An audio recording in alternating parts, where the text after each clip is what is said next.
कोल्हापूर महानगरपालिकेच्या 81 जागांसाठी आज निवडणूक प्रक्रिया पार पडली. कोल्हापूर शहरातील एकूण 595 केंद्रांवर मतदान घेण्यात आलं.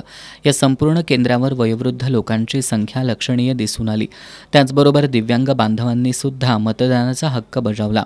कुणी दुसऱ्याचा आधार घेत तर कुणी वॉकर घेऊन येत मतदानाचा हक्क बजावत लोकशाहीच्या उत्सवात सहभाग घेतला. माझं वय 81 आहे.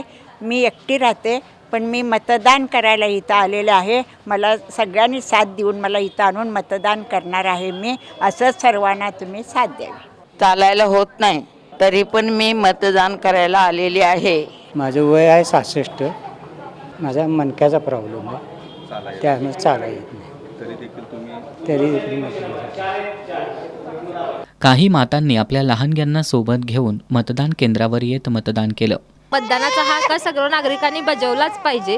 लोकशाही आपल्या भारतामध्ये लोकशाही आहे, त्यामुळे मतदानाचा हक्क बजावलाच पाहिजे. आता राजकारण काही उरलं नाही म्हणून मतदानावर बहिष्कार टाकणारे, त्याचबरोबर मतदानासाठी सरकारी सुट्टी मिळाली म्हणून फिरायला जाणं पसंत करणारे अशा अनेकांच्या डोळ्यात अंजन घालण्याचं काम या वयोवृद्ध आजी आजोबा आणि मातांनी केलंय.